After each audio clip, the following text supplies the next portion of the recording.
Alhamdulillahi ala ihsanih wa syukru lahu ala taufiqihi wa amtinani wa ashhadu an la ilaha illallah wahdahu la syarika lahu ta'ziman li sya'nih wa ashhadu anna Muhammadan abduhu wa rasuluhu da'i ila ridwani wa sallallahu wa sallama alaihi wa ala alihi wa sahbihi wa ikhwani amma ba'd.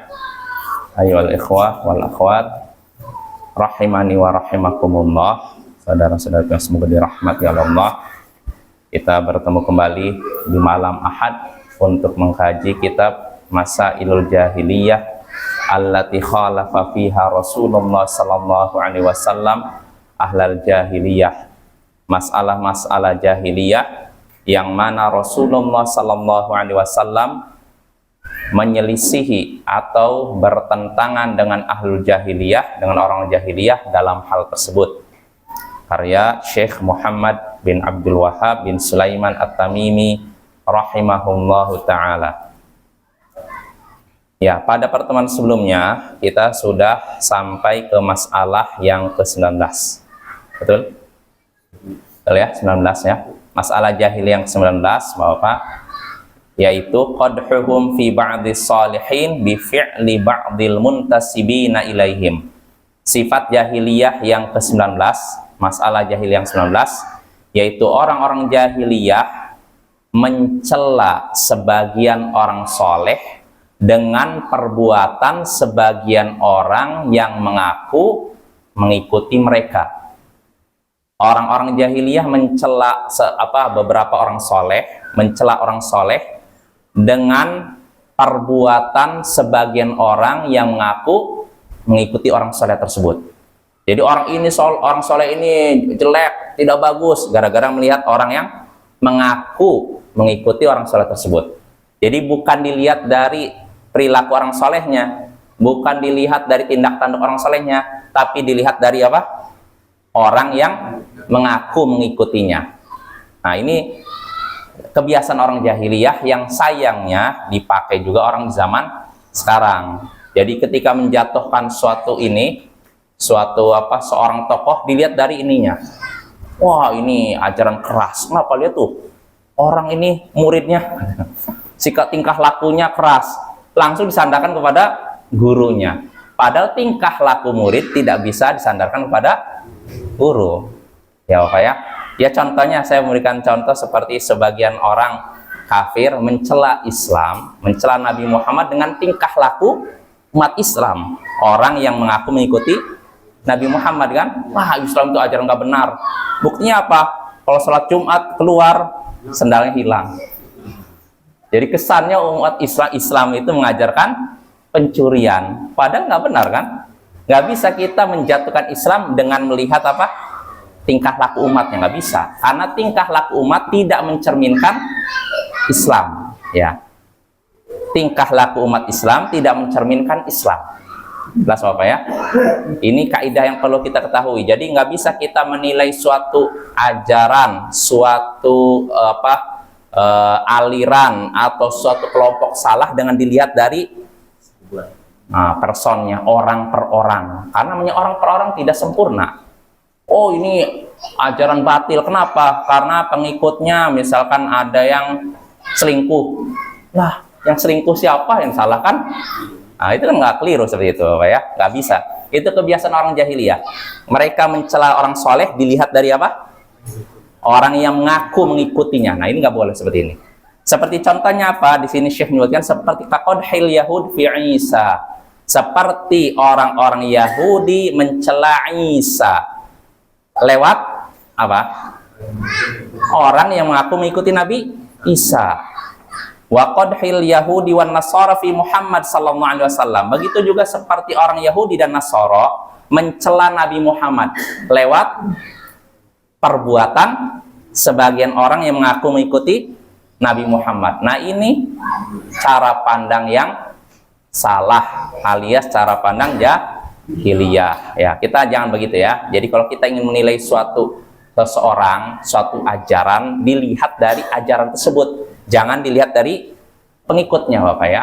Jadi nggak bisa seperti itu, nggak bisa dipukul rata. Misalkan ada perbuatan sebagian orang Misalkan ada suatu, ya contohnya gini, ini ada sebagian umat Islam misalkan suka korupsi.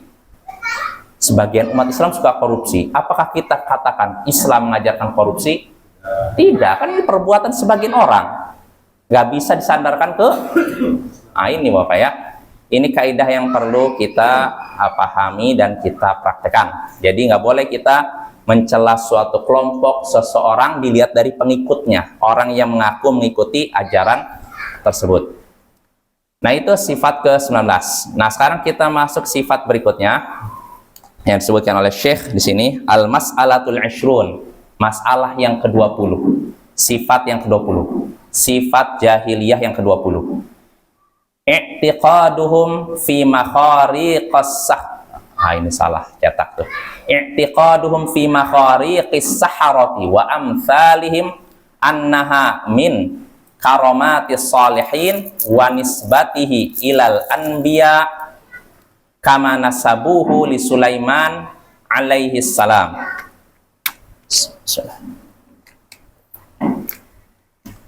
Keyakinan orang-orang jahiliyah, ini sifat ke-20 ya. Keyakinan orang-orang jahiliyah tentang keajaiban, perkara luar biasa yang terjadi pada tukang sihir dan semacamnya, bahwa itu termasuk karomah orang-orang soleh. Saya ulangi lagi, keyakinan mereka tentang perkara luar biasa, kejadian aneh yang terjadi pada orang-orang ahli sihir dan semacam mereka, bahwa itu termasuk karomah orang-orang soleh. Wa nisbatihi ilal anbiya, dan menyandarkan itu juga kepada para nabi, kama nasabuhu li Sulaiman alaihissalam, sebagaimana mereka menyandarkan itu kepada Nabi Sulaiman.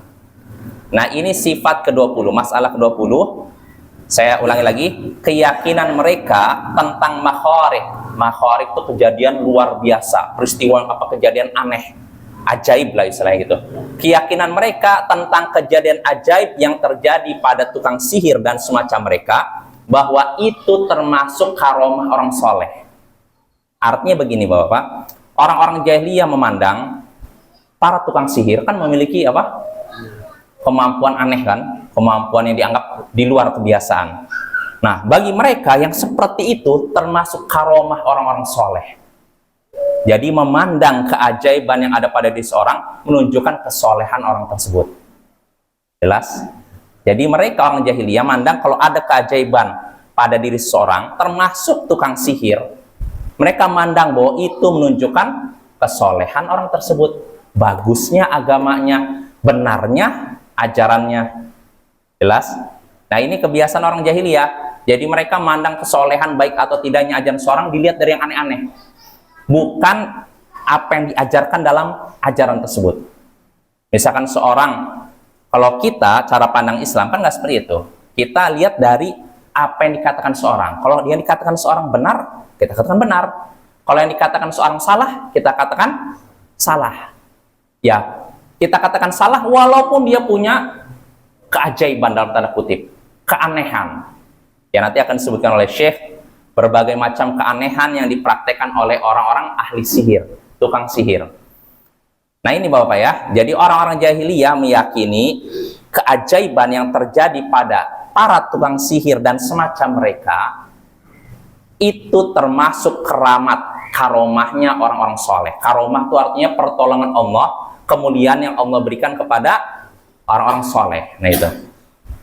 Wa nisbati ilal anbiya, begitu juga disandarkan kepada para nabi, sebagaimana mereka menyandarkan itu kepada Nabi Sulaiman. Nah, kita baca syarah penjelasan dari Syekh Shalih Al Fauzan tentang matan ini ya. Insya Allah jelas Bapak ya. Jadi judul bab kita nih, judul masalah kita, sifat kejahilian ke-20, orang jahiliyah meyakini perbuatan tukang sihir, dukun dan semacamnya itu dianggap keramat, karomah orang-orang soleh, karomah wali Allah. Artinya kalau menyaksikan ada orang yang tingkah mengalami keajaiban, mereka anggap ini berarti orang soleh, ini adalah wali Allah. Nah, ini orang-orang, cara pandang orang jahiliyah ya. Kita baca syarahnya di sini Bapak. Al-makhariq, kata Syekh Shalal Fauzan, al-makhariq hiyal umurul khariqatu lil 'adati wa la yaqdiru 'alaiha illallah. Wa idza jarat 'ala yadi nabiyyin fahuwa mu'jizah mithlu qalbil 'asa hayyatan li Musa wa mithlu ma 'inda Isa min ibra'il akmahi wal abras wa ihya'il mauta bi idznillah wa ma a'tahu Allahu li Muhammadin sallallahu alaihi wasallam minal mu'jizat allati 'azzamu hadzal Qur'anul 'azim alladzi a'jazal basyariyata kullaha wa a'jazal jinna wal insa an ya'tu bimithli. Makhariq tadi kan disebutkan oleh Syekh Muhammad bin Abdul Wahhab, keyakinan orang-orang jahiliyah tentang makhariq. Makhariq itu apa? Makhariq itu kejadian luar biasa. Kata Syekh di sini, jadi makhariq yang terjadi pada tukang sihir bagi orang jahiliyah dianggap apa tadi?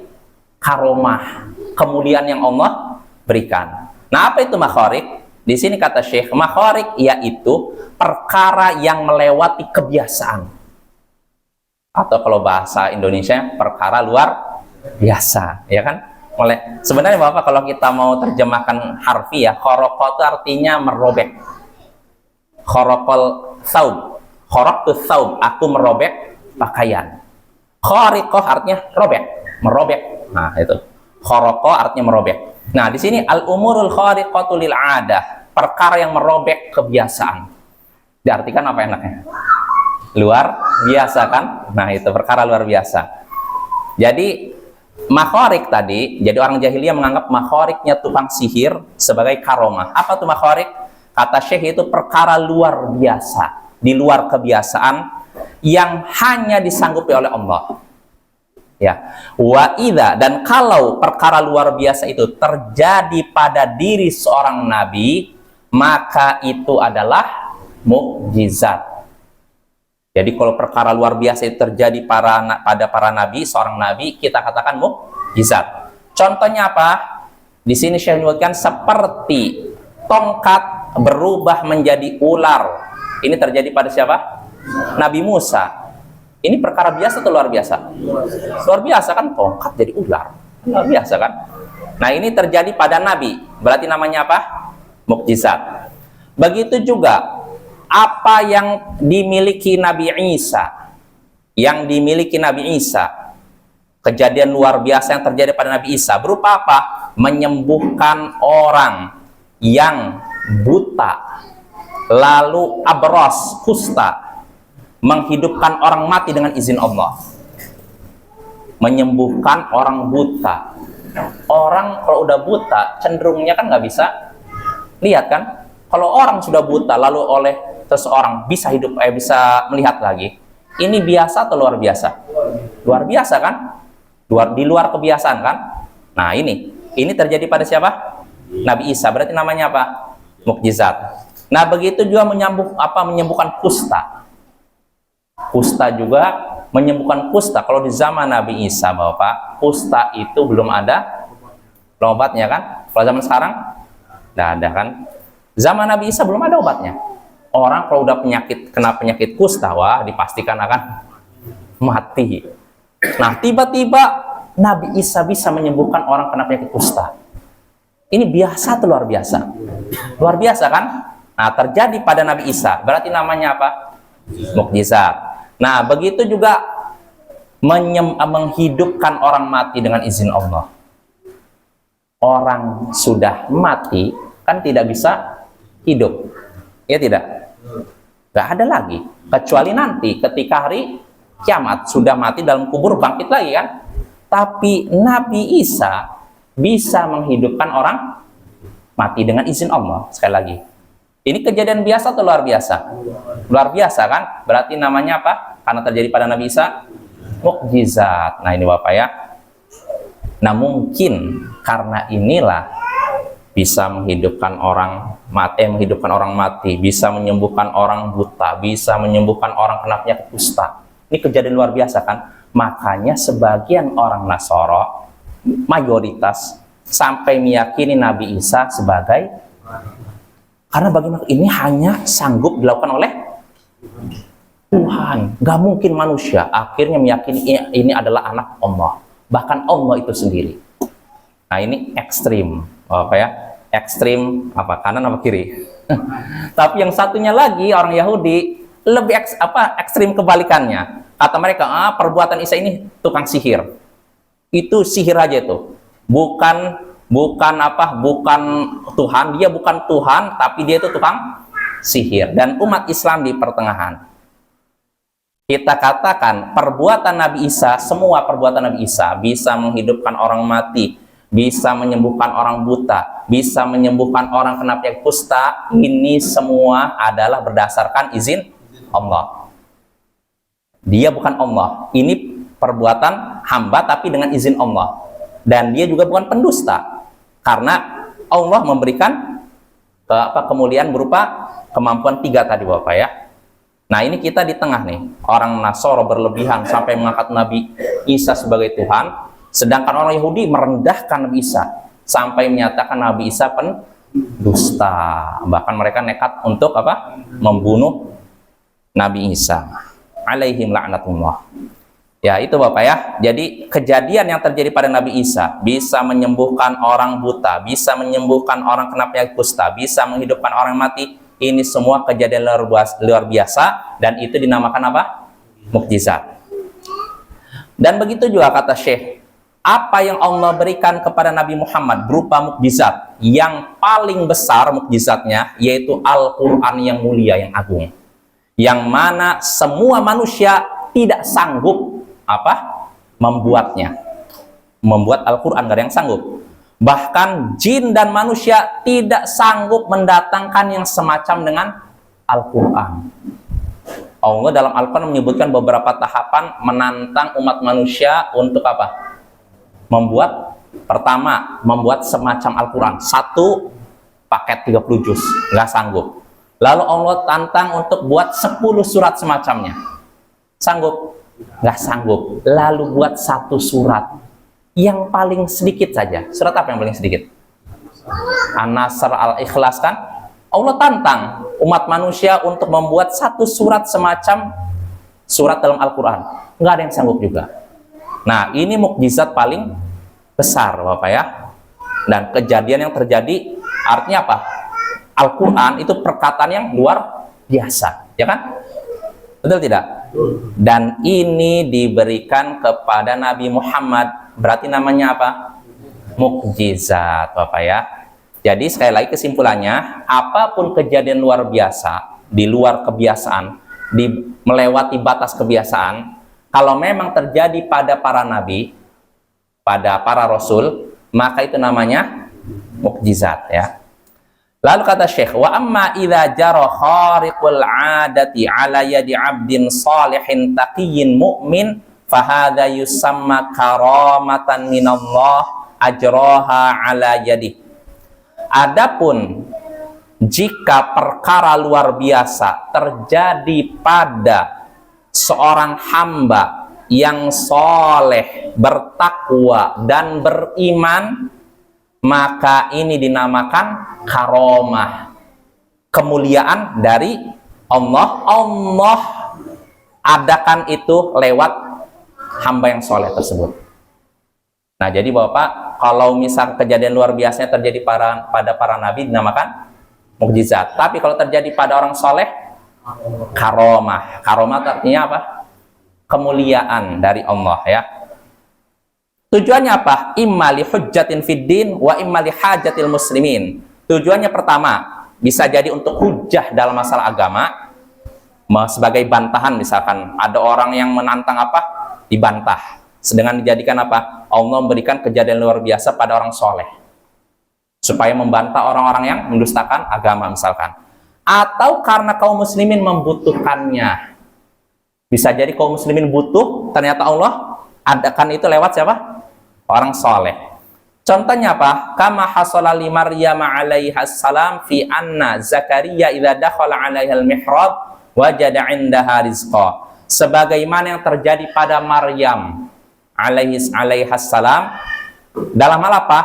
Nabi Zakaria kalau menemui Maryam di mihrab itu zaman dahulu ya sejenis ini Bapak ya. Tempat khusus untuk ibadah. Walaupun kata para ulama mihrab zaman dahulu tidak seperti ini. Mungkin bentuknya khusus ya Bapak ya. Jadi Nabi Zakaria setiap kali menemui Maryam di mihrabnya, mau menemui Maryam, Maryam di mihrabnya, Nabi Zakaria dapati di situ ada makanan. Wahia mutafarriqatun li'ibadati bihadzal mihrab. Padahal Maryam ini fokus ibadah di mihrab tersebut. Maryam enggak sibuk kerja, enggak sibuk masak, enggak sibuk apa-apa. Dia fokus ibadah. Loh, kenapa dia fokus ibadah? Kenapa enggak cari rezeki? Karena itulah nazar dari siapa? Ibunya. Memang fokuskan ibadah. Nah, Maryam ini ibadah. Dia nggak keluar, nggak masak, nggak apa. Tapi anehnya Nabi Zakaria ketika mau masuk ke mihrabnya, loh kok sudah ada makanan. Wahwa makan ibadah. Kadzalika. Jadi ketika dapat di situ ada makanan, kaget Nabi Zakaria. Anna laki hadza. Dari mana makanan ini wahai Maryam? Jawabannya apa? Huwa min indillah. Ini dari Allah. Innallaha yarzuqu man yasha'u bighairi hisab. Sesungguhnya Allah memberikan rezeki kepada siapa saja di antara hamba-hambanya tanpa batas. Nah, artinya Bapak, kejadian ini biasa atau luar biasa? Luar biasa ya. Apa ada di antara kita pernah gitu? Cuman saya di rumah aja tiba-tiba datang orang, "Loh, kok ini ada makanan di depan?" Ya, itu luar biasa Bapak ya. Kalau saya nggak pernah ngalami kayak gitu. Nggak, siapa tahu ada di antara Bapak gitu, saya pengen durian ya, tiba-tiba ada yang ngasih durian. Itu pernah terjadi. Nah itu Bapak ya, itu namanya kejadian luar biasa. Terjadi pada siapa? Orang soleh. Namanya apa berarti? Karomah. Kadzalika ma hasal di ashabil kahfi minan naumi tawil wa baqaihim ala halatihim lam ta'kulil ardu ajsamahum wa lam yahsul fi hayatim khalal. Hadza min karomatil aulia. Begitu pula kata Syekh, apa yang terjadi pada ashabul kahfi. Ashab artinya orang-orang atau pemilik, bukan pemilik ya, orang-orang lah. Kahfi, gua. Maksudnya para pemuda yang masuk ke dalam gua. Mereka lari dari kejaran raja. Dikyanus, mereka sembunyi dalam gua, tidur, ternyata tidurnya sampai berapa? 309 tahun, bayangkan. Hijriah ya, 309 tahun Hijriah. Lama Pak? Bentar.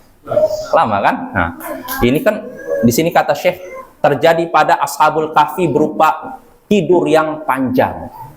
Dan mereka tetap dalam keadaan mereka seperti sebelum tidur.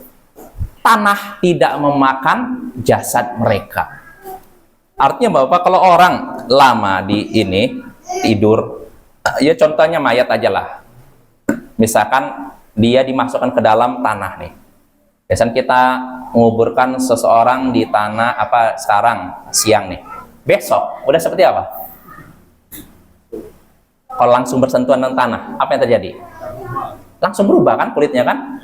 Kena tanah, kena air kan berubah. Nah ini herannya, ashabul kahfi tidur selama 309 tahun. Tapi tanah tidak memakan jasad mereka. Dan tidak terjadi kerusakan dalam hidup mereka. Karena Bapak, kalau orang tidurnya terlalu lama, kita pribadi ya, saya pribadi nih, kalau tidur terlalu lama, apa yang terjadi? Hah? Lemas, pusing, ya kan? Saya pernah terjadi Bapak. Ini nggak tahu ini karomah bukan?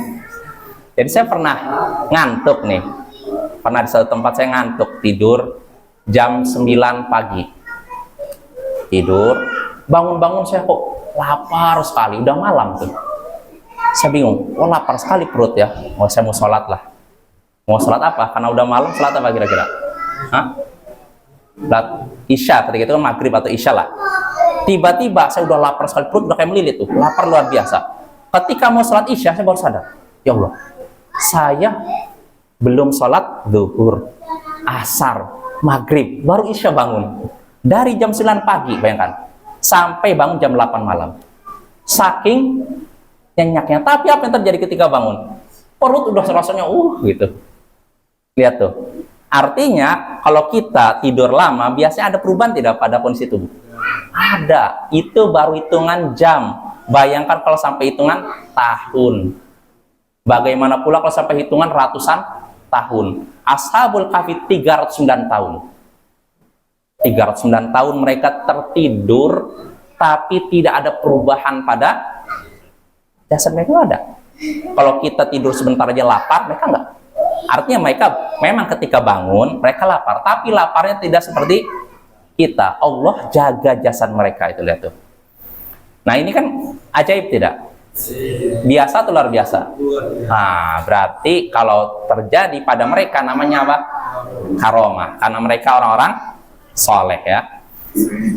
Nah, hadza itulah kata Syekh min karomatil aulia, itulah yang termasuk karomahnya para wali. Wali apa Bapak? Wali murid? Wali Allah maksudnya ya. Jadi wali Allah, karena kenapa mereka sebut wali Allah? Hah? Kenapa wali? Karena mereka bertakwa, bukan karena mereka mengalami kejadian luar biasa Bapak. Jadi sekali lagi, jangan kita menilai seorang itu soleh atau dilihat atau tidak dilihat dari, oh dia bisa jalan di atas air. Enggak. Semata-mata itu enggak jadi jaminan. Dilihat perilakunya selama ini bagaimana, akidahnya seperti apa.